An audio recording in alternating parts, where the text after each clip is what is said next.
اور ذوقی صاحب کی جو شخصیت تھی وہ میں یہ کہوں کہ وہ کھلی کتاب تھی, کچھ اندر باہر نہیں تھا. اگر انہیں غصہ آتا تھا بے باکی سے کہتے تھے. مٹیا بروج میں ہندوستانی لائبریری کافی دھوم مچا رہا ہے. ابھی حال میں مٹیا بروج ہندوستانی لائبریری کی قیادت میں اسماعیل صاحب کی لکھی ہوئی کتاب کا اجرا کیا گیا. اس کے بعد آج تھوڑے دنوں کے فوراً بعد مٹیا بروج ہندوستانی لائبریری کی جانب سے اور قومی کونسل برائے فروغ اردو زبان حکومت ہند کے مالی تعاون سے مٹیا بروج ہائی اسکول میں مشرف عالم ذوقی کی ادبی خدمات پر ایک روزہ سیمینار کا اہتمام کیا گیا. مشہور اناؤنسر شکیل انصاری کی صدارت میں ہونے والے اس ایک روزہ ریاستی سیمینار میں محمد جمال، وسیم انصاری، ڈاکٹر امام اعظم، ڈاکٹر نعیم انیس، ڈاکٹر محمد کاظم، ڈاکٹر نوشاد عالم وغیرہ نے شرکت کر کے سیمینار کو شاندار کامیابی سے ہمکنار کیا.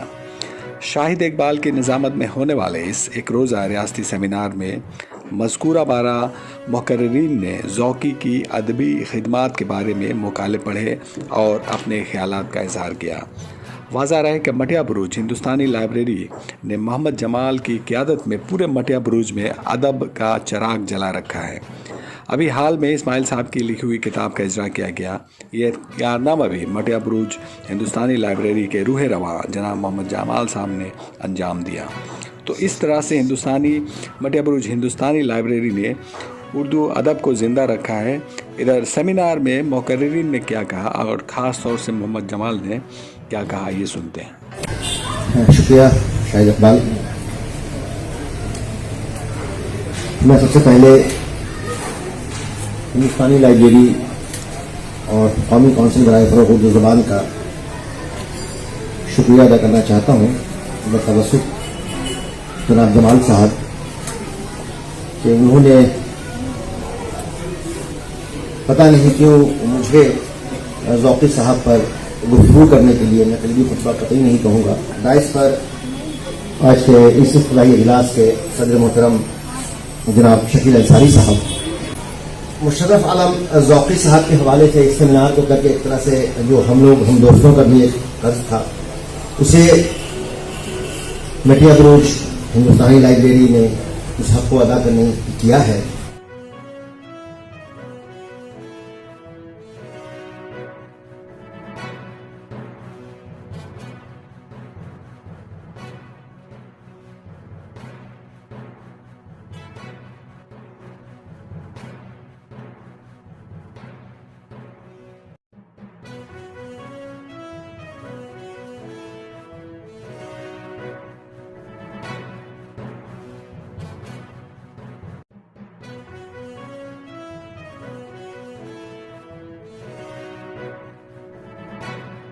اور اپنے غصے کا اظہار, اپنی ناراضگی کا اظہار, جیسے ابھی افتتاحی خطبے میں نعیم انیس صاحب نے فرمایا کہ کسی سے بھی کچھ بھی کہنے پر وہ ڈرتے نہیں تھے, خوف زدہ کبھی نہیں ہوتے تھے کہ وہ اردو کا بڑا ناقد ہو یا کوئی بڑا پونجی پتی آدمی ہو یا برسر اقتدار ہو. یہی وجہ ہے کہ ان کو دلی میں رہتے ہوئے ہمیشہ ایک طرح سے وہ سرویلنس میں رہے ان کے بولنے کی وجہ سے. اور اکثر مطلب یہ ہوتا تھا, شاید کوئی مہینہ ایسا گزرے کہ جب سرویلنس والوں یعنی پولیس سے یا آئی جی سے یا ان سے ان کی ملاقات نہ ہو, وہ ان کے گھر پہ ہو یا ان کو تھانے جانا پڑے. السلام علیکم. میں بے شکر گزار ہوں منی سنگل کا اس خوبصورت سیمینار کو آرگنائز کرنے کے لیے. بہت بہت مبارکباد آپ کو. پاپا کے بارے میں کیا کہوں, لفظوں میں بیان کرنا آسان نہیں. وہ ایک عجیب و غریب انسان تھے. ایسا شخص, ایسی شخصیت کہیں دیکھنے کو نہیں ملے گی. ایک حادثے میں ان کی ایک آنکھ کی روشنی چلی گئی تھی اور دوسری آنکھ بھی کافی کمزور تھی ان کی. اس کے باوجود وہ پورے دن لکھتے پڑھتے تھے. ایسا جنون میں نے کہیں نہیں دیکھا. ہنر کافی نہیں ہوتا ہے, اگر جنون نہ ہو تو ہم کبھی اعلیٰ مقام حاصل نہیں کر سکتے. جناب صاحب, معزز مہمان حضرات, حاضرین مجلس, मुझे ये हुक्म मिला है कि इस सेमिनार का इफ्तिताह किया जाए। तो ज़ाहिर इफ्तिताह में तो फ़न के हवाले से बात नहीं हो सकती। यहाँ पर फिक्शन पर जो दस्तरस रखते हैं, फिक्शन की तनकीद पर, उसकी तारीख पर जो मौजूद हैं, उनसे आप इस्तेफादा कीजिएगा। बस ज़ौकी साहब से मेरे बहुत घरेलू मरासिम रहे, मेरे बहुत अच्छे दोस्त रहे, बड़े भाई की तरह से बराबर उनसे गुफ्तगू हुआ करती थी।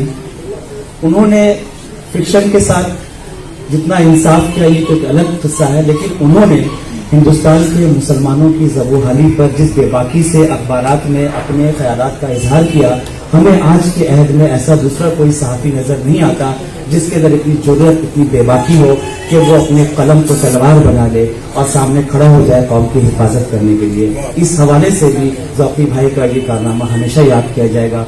जो है किसी भी सेमिनार की बिल्कुल जो शुरुआती कड़ी होती है कि जहाँ से सेमिनार अपनी कामयाबी की तरफ जो है गामजन हो जाता है। मैं इस इफ्तिताही दौर के मेहमान खुसूसी डॉक्टर इमाम आजम साहब से दरख्वास्त करूँगा कि तशरीफ लाएं। और ये मटिया बुर्ज की जो हिंदुस्तानी लाइब्रेरी है, गालिबन इस 10 बरस में, मैं 10 बरस से हूँ यहाँ, ये पहली बार मुझे शिरकत का मौका मिल रहा है। और ये आप लोगों की मोहब्बत है और जिन्होंने मुझे भी एक अदब के तालिमी की हैसियत से मुझे भी मदद किया। जाहिर सी बात है कि उर्दू फिक्शन का एक मनव्वर सितारा मुशर्रफ ज़ौकी जो हमारे दरमियान से गुजर गया, उर्दू नावल हो या अफसाना, दोनों में ज़ौकी अपने फिक्र फन के एतबार से भी मुनफरिद मुमताज शनाख्त के हामी थे। आज वो हमारे दरमियान नहीं, लेकिन उनकी तहरीरें हमें आज भी झिझोरती हैं, समाज व मुआशरे के तई हमें अपनी जिम्मेदारियों का एहसास दिलाती रहती हैं। मुनफरिद इस लिहाज से कि उन्होंने अपनी जिंदगी के आखिरी दौर के नावलों और अफसाने में मुल्क के सियासी मंजरनामे को मौजू बनाया और मुमताज इस हैसियत से कि सियासी मंजरनामे को दिलकश फनी पैकरों में ढाला है। वो कुछ नहीं रहे हैं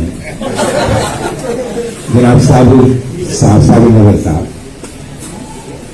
मैं इस बात के लिए अपने आप को खुशकिस्मत समझता हूं कि मैं भी उस परिवार वाले में शामिल हूं और इसके लिए भी खुशकिस्मत समझता हूं कि ऐसी हस्तियां और ऐसी हस्तियों को बुलाया हमारे मटिया बुर्ज लाइब्रेरी के इन तमाम लोगों ने, जमाल भाई हों, जमील भाई हों, कमर भाई हों, हमारे जावेद साहब हों, रशीद मीनाई हों या अशफाक साहब हों, ये तमाम लोग हमारे पूरे मेंबरान हजरात, दाऊद भाई, डॉक्टर नौशाद आलम, इन सब की तरफ मैं मुबारकबाद पेश करता हूं और शुक्रिया अदा करता हूं इसके लिए कि ऐसी एक महफिल और ये सेमिनार की महफिल और एक ऐसी हस्ती के बारे में, मुशर्रफ आलम ज़ौकी साहब के बारे में, कि जिन्होंने ये कहा जाए कि क्या लिखा, फिर सवाल आया कि क्या क्या लिखा, फिर सवाल आया कैसे लिखा, बस खाली लिखते ही चले गए और लिखकर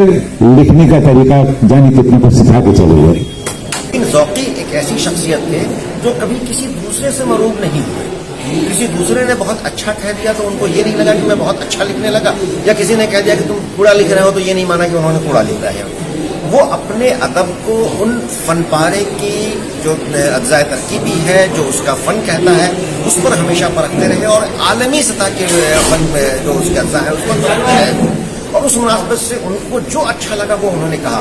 उन्होंने कभी सहाफत के जरिए, कभी अफसाने के जरिए, कभी नॉवल के जरिए बहुत ही बेबाकी से पेश किया है। न कभी उन्होंने किसी नातिक की परवाह की, न उन्होंने कभी किसी बड़े लोगों की परवाह की, न उन्होंने किसी कह लीजिए हुकूमत की परवाह की। साहब एक बहुत ही अच्छे आलिम भी हैं, एक अच्छे मतलब के हालात हादसा को समझते हुए पूरी बात कहने की जराइज भी रखते हैं। और उन्होंने ये कह दिया कि मुशर्रफ आलम ज़ौकी का जो अंदाज था वो बिल्कुल सही था।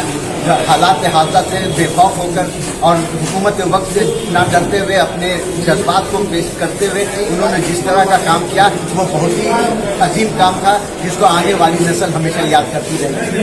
मुशर्रफ आलम ज़ौकी पर आज एक बहुत ही खूबसूरत सेमिनार मटिया बुर्ज हाई स्कूल में हुआ, जिसका इनकाद हिंदुस्तानी लाइब्रेरी के सेक्रेटरी मोहम्मद जमाल ने किया था। आइए मैं उनसे कुछ बातें दरियाफ्त करना चाहता हूँ।